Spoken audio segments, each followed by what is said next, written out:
अध्याय में भक्ति योग का वर्णन है।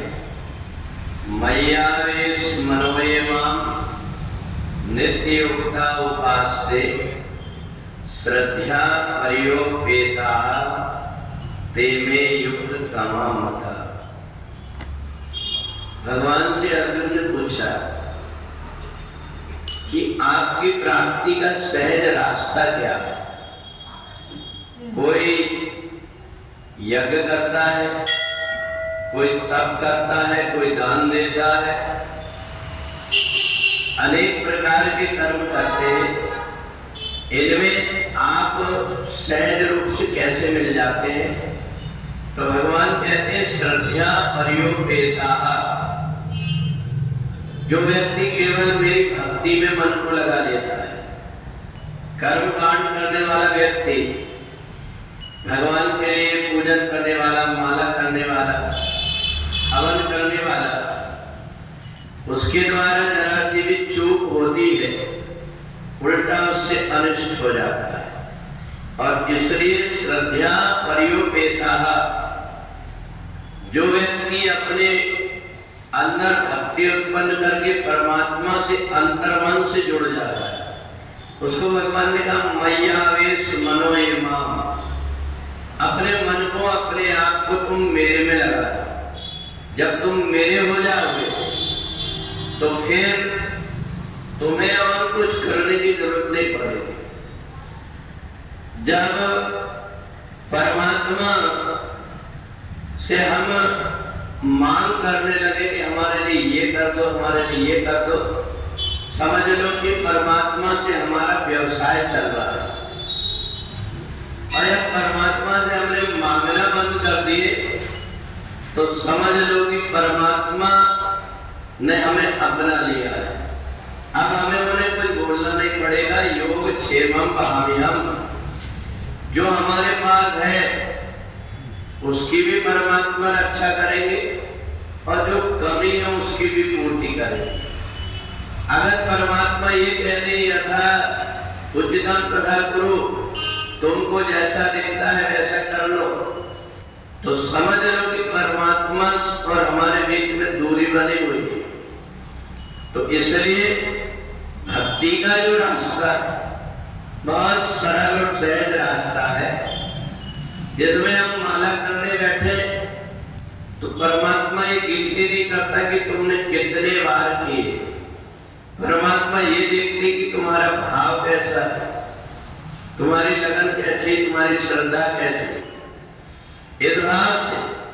और दूसरी बात एक और होती है कि जो व्यक्ति तप करता है, ध्यान करता है, योग करता है, यज्ञ करता है, उसको बाहर बहुत उलझना पड़ता है। उसको लकड़ी की व्यवस्था करना पड़ेगा, उसको हवन की व्यवस्था करना पड़ेगा। प्राणापान समग्रत्वय प्राणायाम प्रत्याहार, प्राण अपान वायु को जो सुषुम्ना नाड़ी में हवन करके और सोहम हंसा इस मंत्र का जाप करने लगता है, उस व्यक्ति को और कुछ करने की आवश्यकता नहीं होती। इसलिए सोहम अश्विति वृत्ति अखंडा दीप शिखा कोई परम प्रचंडा। हमने दीप जलाए तो हमें देखना पड़ेगा कि दिया कहीं बुझ न जाए, हवा तो नहीं आ रही, कहीं कोई नुकसान तो नहीं पहुंचा रहा, हमें सब देखना पड़ेगा। परंतु जब हम परमात्मा के अपने हो जाएंगे फिर हमें कुछ देखना नहीं पड़ता। परमात्मा की हर समय हमारे तरफ निगाह बनी रहती है। तो इसलिए भक्ति का जो मार्ग है वो श्रेष्ठ मार्ग है। भक्ति करने के अनेक उपाय। एक बार समाधि नाम का वेश और सूरत नाम के राजा, इन दोनों के मन में परिवार के प्रति बड़ा दुख हो गया। एक रोने लगा, लड़के बच्चों ने त्याग दिया, और एक रोने लगा कि मेरा राज्य दुश्मनों ने छीन लिया। दोनों जब महात्मा जी के पास में गए, महात्मा जी ने कहा ये सब जो कुछ मिला हुआ है ये यही आकर के मिला हुआ है। इसके पहले भी तुम्हारे पास में जो कुछ था सब छोड़ कर गया है, अभी जाओगे सब कुछ छूट गया। ऐसा सोच लो कि अच्छा हुआ, छूटने के पहले तुमने उसको छोड़ दिया। अब एक काम करो कि अज्ञान तुमको ना सताए, इसलिए आदि शक्ति भगवती जगदम्बा देवी जी की आराधना करो।